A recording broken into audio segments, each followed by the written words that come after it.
Hindi ko makakalimutan ang tagaraw na yon. Ang pagbabalik ko sa manukan ni Tito Oren doon sa may Visayas. Pagdating ko sa baryo, tila bumagal ang oras. Ang amoy ng lupa, ang alingas-ngas ng mga palaka sa gabi, at ang tunog ng mga tandang tuwing madaling araw ay parang musika ng kabataan ko. Ang manukan ni Tito ang pinakamalaki sa kanilang lugar. Halos 2 hektarya ang lawak. May mga kulungan na gawa sa kahoy at alambre at konkreto. May sariling pastulan para sa mga manok na pinalalago pa lamang. Dati itong masigla. Ngunit ngayon, may kakaibang lungkot sa buong paligid. Tahimik ang mga trabahador. Parang may tinatago. Si Tito Oren, tulad ng dati, brusko at tuwid magsalita. Laging may sigarilyo sa labi at palaging may dalang shotgun. Na ika niya, hindi mo alam kung kailan ka bibisitahin ng demonyo. Kaya kailangan, handa tayo. Sabay turo nito sa ilalim ng bag na may lamang mga bala. Ngunit may pilit siyang pinapawalang bahalang takot sa likod ng kanyang mga mata. Nasambit pa ng isa sa mga trabahador. Mag-iingat ka, iho. Mag-iingat ka. Sambit ng isa sa mga trabahador habang binababa ko ang bag ko sa kwarto. Nagtanong ko naman, bakit po Kuya Adoy? Nawi ka nito. May mga gabi na hindi mo gustong marinig o makita. Pagkatapos nun, tumahimik siya at doon nagsimula ang lahat. 1 linggo pa lamang ako sa manukan nang mapansin kong may kakaiba talaga. Kada madaling araw, tila nababawasan ang manok sa mga kulungan. Sa umpisa, inaakala ng mga trabahador na baka ligaw na hayop lamang ang sumasalakay. Pero nung ipakita ni Tito Oren ang pinakabagong insidente, napansin kong hindi normal ang pagkamatay ng mga alagang manok niya. May isang kulungan na puno pa nung gabi. Kinabukasan, 3 manok ang nawawala. At ang natirang katawan ng isa sa mga manok, wala ng ulo. Para itong pinutol ng matalim na kutsilyo, ang mga bituka ay wala na rin. At may malalalim na kalmot sa paligid ng katawan. Labis na kanilang pinagtataka. Ang bakod naman ay maayos. Walang butas. Walang bakas ng hayop na pumasok ng puwersa. Bulong pa ni Tito habang sinusuri ang kanyang kulungan. Imposibleng hayop lamang ito. Masdan mo maigi ito. Mas malalalim ang sugat. Itinutok niya ang flashlight sa may lupa. May mga bakas. Pero hindi ito bakas ng paa ng kung anumang hayop, lalo na ng aso. Para bang paa ng tao. Ngunit may mahahabang kuko. Kinabukasan, nagdesisyon itong italaga ang isa sa mga trabahador na magbantay sa gabi. Si Mang Isko, dating sundalo, matapang at tahimik. Pero paglipas ng 3 gabi, nagbitiw ito. Anya, nauwi ka pa ng matanda habang nanginginig at hindi makatingin sa kanya. Ayoko na Oren. May nakita ako. Hindi ito tao, hindi rin hayop. Malaki, mabigat ang mga hakbang. At nung lumapit ako, nawala ito. Ayoko na Oren. Ayoko na dito. Ayoko na dito. Umalis ang matanda kinabukasan. Hindi na nagpaalam ng maayos. Naiwan ang kanyang kutsilyo at bag sa barracks. Naging mas tahimik ang gabi pagkatapos nun. Wala nang gustong magbantay pa. At dito, si Tito Oren na mismo ang nagbabantay sa gabi. laging may hawak na shotgun at flashlight. Ako naman, kahit bata pa, nagbabantay din kahit papaano. Pero hindi ako makatulog na maayos. Tunay nga, may mga tunog sa may bubong. Minsan, may mga aninong dumadaan sa may labas. Na isang madaling araw, ginising ako ng putok ng baril. Napatakbo ko dun sa may labas. Naandoon si Tito. Pawisan, galit na galit habang nanginginig.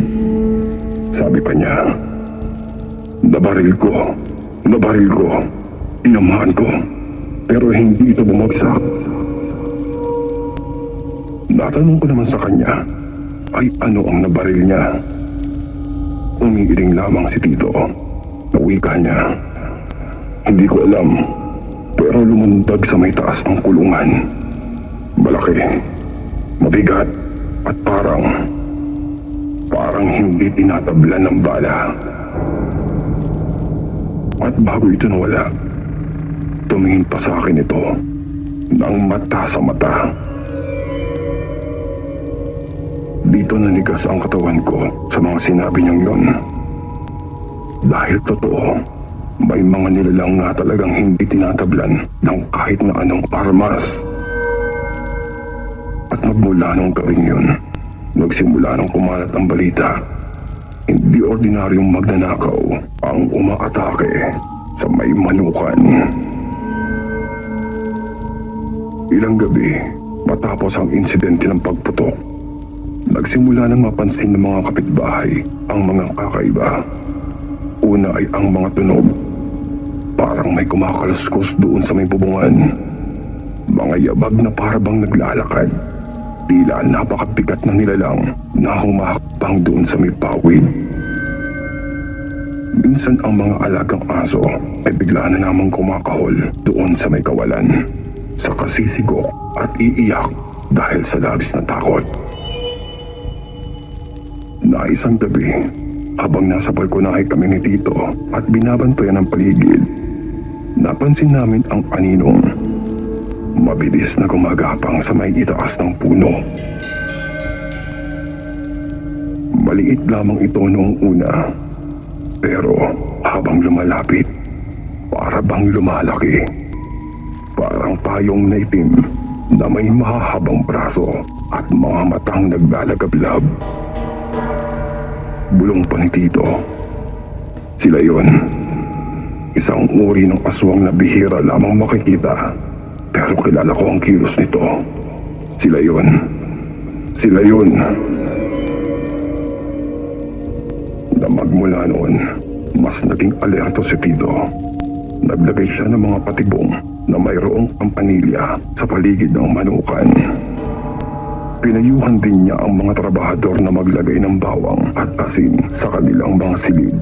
Pero hindi pa rin ito sapat dahil isang gabi, nawala ang 5 manok sa gitna ng kulungan. Walang anumang bakas ng pagpasok, pero may dugo sa may damuhan at ilang balahibo sa poste ng kulungan. Na mas malala pa, isa sa mga bagong trabahador, si June, ay hindi na bumalik matapos ang gabi ng duty niya. Na ang sabi, umuwi na ito, pero hindi naman daw dumaan sa may kalsada. At kinabukasan, natagpuan ng kanyang sapatos sa may tabi ng sapa. Kaya sabi ni Tito, hindi ko na ito pwedeng palampasin pa. Hindi pwede. Kinabukasan, lumuwas ito sa may bayan. Pagbalik niya, may kasama itong matanda. Maputi na ang buhok, may dalang basto na kahoy, at mayroong kasamang batang lalaki na tahimik lamang pero matalas ang mga mata. Napakilala pa niya si Apo Silvino, isa siyang albularyo at ito ang kanyang apo. Tumulong na sila noon sa kabilang bayan na may ganitong problema at marami silang alam. Tahimik pero matalim ang titig ni Apo Silvino habang umiikot ito sa may buong manukan Ang bawat sulok ay tila sinusuri niya. Ang lupa, ang hangin, ang mga kulungan. Parang may kinakausap siyang hindi namin nakikita. At sabi ng matanda ng malakas, hindi ito iisa lamang. Ang kan ito, hindi basta aswang lamang. Mabilis, malalakas, at matagal ng mga gutom. Natanong naman ni Tito na hindi na kayang itago pa ang pagod at takot. Papaano natin sila mapapaalis? Tumitig ang matanda at nagsalita. Hindi sapat ang bala lamang. Kailangan ng basbas, kailangan ng orasyon, at kaunting tapang.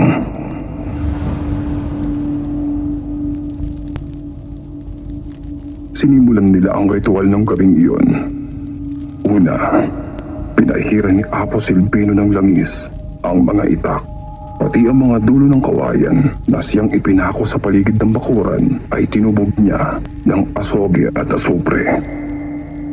At ang bala ng shotgun ni Tito, isa-isa rin itong binasbasan, dinampian ng asin at langis, saka dinasalan. At wika ng matanda, hindi lahat ng bala ay gumagana. Pero kung ito'y papasok sa balat ng nilalang na yun, masasaktan na sila. Hindi sila agad mamamatay, pero pagdudusahan nila ang kanilang pag-atras. Nagtayo pa sila ng altar sa gitna ng manukan. Maliit lamang, may kandilang puti, pulang tela at mga halamang pinaniniwala ang sagrado. Gabing-gabi na nang sila ay matapos. Lahat kami, kahit ang mga trabahador, ay hindi natahimik. Na bago matulog, lumapit sa akin ang batang apo ng albularyo. Mayroon siyang ibinigay sa akin na maliit na supot na may laman. Ito daw ay pinatuyong ugat na mayroong basbas na mahina niya pang sambit. Ang laban ito, huwag mong iwawala. Napangiti ako at nagpasalamat. Napanong ko lamang sa kanya, "Bata, hindi ka ba natatakot?" Napangiti itong umiiling, saka sinabing, "Mas nakakatakot ang hindi lumalaban." Oo nga, tama siya. At sa gabing yun, tila mas malalim ang katahimikan ng paligid. Parang may hinihintay. At alam naming lahat, darating sila.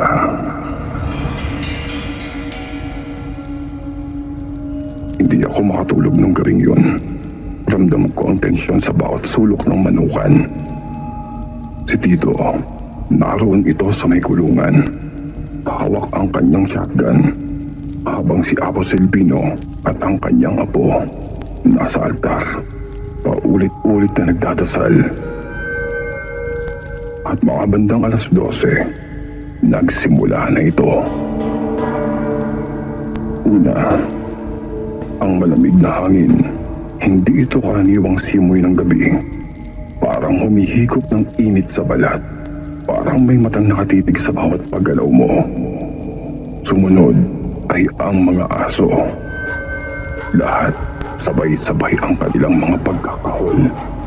Ang iba ay tila umuungol at nanginginig. At sabi ni Apo Silvino, naari na sila. Paparating na sila. At sa di kalayuan, nakita namin ang mga anino. Mabilis.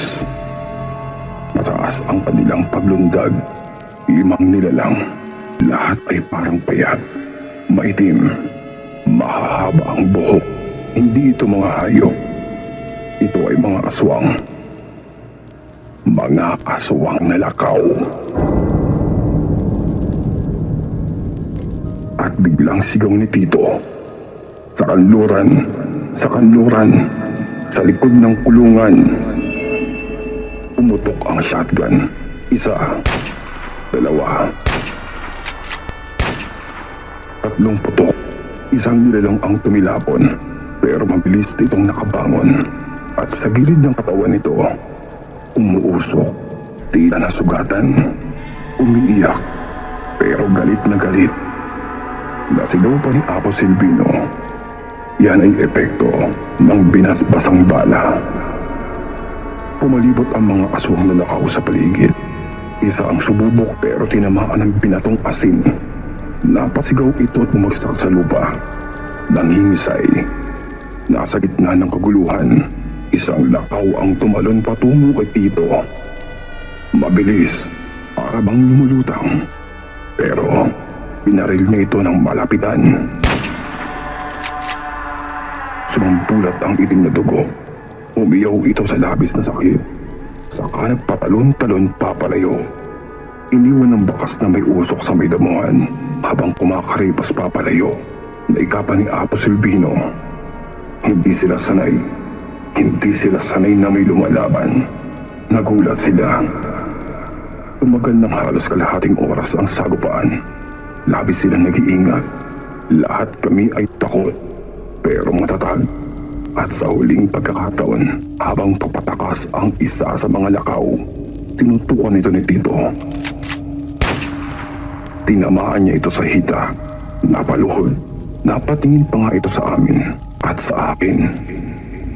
At sa mga sandaling yun, tumatak sa isipan ko ang mukha nito. Hindi hayop, hindi tao, kundi isang nilalang na puno ng galit, gutom, at uhaw sa kadiliman. At bago ito tuluyang nawala sa likod ng kakahuyan, sumigaw ito. Isang sigaw ng pagdaing na hindi ko makalilimutan. Hindi na naging madali ang mga sumunod na gabi matapos ang huling pagsalakay. Palaging kabado, ninenerbiyos, na baka balikan kami ng mga nilalang na sumalakay nung gabi. Pero hindi na kami inabala pa ng mga aswang. Para bang naglaho sila na parang bula. Ngunit ramdam namin, hindi pa tapos ang laban. Ang katahimikan ay tila lamang isang babala. Isang umaga, habang sinisiyasat ang paligid ng manukan, may nakita kaming kakaiba. Sa pinakagilid na bahagi ng bakod, may mga bakas ng paa. Hindi pangkaraniwan, malalaki, mahahaba ang mga daliri at may tila kukuhan dulo. Ang iba ay tila pawisan. May putik ang bakas. Malansa ang amoy. Para bang may tumambay na hayop doon buong magdamag. Dito ay lumapit si Mang Sano at siniyasat ito habang inilalagay ang palad sa may lupa. Ika niya, tingnan niyo to, mainit-init pa. At kung tama ako, hindi ito hayop. Tao. Pero hindi rin tao. Sa mga sumunod na araw, ipinagpatuloy namin ang pagbabantay. Nagdagdag pa kami ng mga pinatulis na kawayan. Pinahira ng langis, sinabuyan ng asin. Maging ang lumang balon ay nilagyan na rin ng basbas. Kahit ang aming pagkain ay binasbasan na ni Apo Silvino. Dito ko napansin na unti-unting lumalalim ang ugnayan namin sa pagitan ng mga natitirang tauhan at ng maglolong albularyo. Sa bawat gabing tahimik, nagkukwentuhan kami, nagpapalitan ng kaalaman. At dito ko nalaman na minsan na palang nakainkwentro na rin ng albularyo ang iba pang uri ng aswang at engkanto noong kanyang kabataan. Nagmula raw sa may Mindoro ito hanggang Antique at ngayon dito ay napadpad siya. At sa bawat lugar na kanyang napupuntahan, iba't ibang uri ng nilalang ang kanyang nalalaman. Nakakalaban. Ngunit hindi naman daw lahat ay masama. Pero lahat ay dapat kang mag-ingat at dapat mong igalang. Hanggang sa isang gabi, nung akala namin ay natapos na ang lahat, muling sumubok ang mga nilalang. Ngunit, hindi na ito kagaya ng dati. Hindi na sila makalapit. Tila ba nasasaktan sila sa paligid ng manukan, umuungol mula doon sa kalayuan ng kakahuyan. At nang minsang bumaril si Tito kahit wala siyang tinamaan, tila nag-iwan ito ng kulay asul na apoy sa may ere at muling nag-alingaw-ngaw ang pagpalahaw ng sakit. Nawika ni Apo Silvino, sapat na ang mga yan. Hindi na babalik. Baka ito na ang kanilang huling pagsalakay. Natotoo nga, magmula noon, wala nang kakaibang nangyari. Nanumbalik na ang katahimikan. Unti-unting bumalik ang ilan sa mga umalis na tauhan. Nagsimula ulit ang tahimik na buhay sa may manukan. Na isang gabi, tinipon kami ni Apo Silvino. Wika nito, kami ay aalis na bukas. May panibagong lugar na kailangan naming matulungan. Hindi ko alam kung bakit, pero para bang lumamig ang paligid sa kanyang sinabi. Parang alam na naming lahat. Huling pagkakataon na namin siyang makikita. Na ilang buwan matapos ang kanyang pag-alis, dumating ang masakit na balita. Pumanaw na daw si Apo Silvino habang ito'y natutulog. Walang naging sakit, walang naging pangamba. Tahimik daw itong natulog at hindi na. Muli pang nagising. Laking lungkot ng pamilya, ngunit mas malaki ang pasasalamat dahil kung hindi dahil sa kanya, marahil wala nang natira sa amin. Inilibing daw ito sa isang dibdib na lugar sa Antique kasama ng kanyang mga kagamitan. At ang apo niyang si Lando ay ang siya na ngayong nagpapatuloy sa kanyang sinimulan. Isang batang puno ng tapang at pusong binintuan. Hanggang ngayon, sa tuwing bumibisita ako sa manukan, humihinto ako sandali doon sa ilalim ng puno ng akasya. Doon ay nauupo ako. Pinagmamasdan ang mga alaga naming manok habang sinisikatan ng araw. At sa hangin, tila naririnig ko pa rin ang tinig ni Apo Silvino na huwag niyong maliitin ang dilim. Ngunit, huwag din kayong matatakot dito basta't may paniniwala at paghahanda. Kayang lampasan ang kahit na anong kababalaghan. Ang mga aswang sa ating kwento, kagaya ng aswang na Lakaw, ay bahagi ng mas malawak na mitolohiyang Pilipino. Hindi sila katang-isip lamang. Isa silang paalala na may mga puwersang hindi natin nauunawaan sa ating kasaysayan, karanasan at panitikan. Sila ay simbolo ng takot, ng panganib na dumarating sa gabi. Ngunit higit pa riyan, sila rin ay salamin ng ating kahinaan at kasabay nito ang ating lakas. Dahil sa bawat kwento ng dilim, may liwanag na lumalaban. At sa bawat panganib, mayroong bayani. May albularyo, may pamangkin at tiyuhing hindi umuurong. Kaya sa susunod na maririnig mo ang huni ng mga kakaibang ibon sa gabi o ang biglang paglamig ng hangin sa iyong patok tuwing kalagitnaan ng gabi, itanong mo sa iyong sarili, ito ba ay anino lamang? O may mga nakatingin na sa iyo na mga nilalang mula sa kadiliman?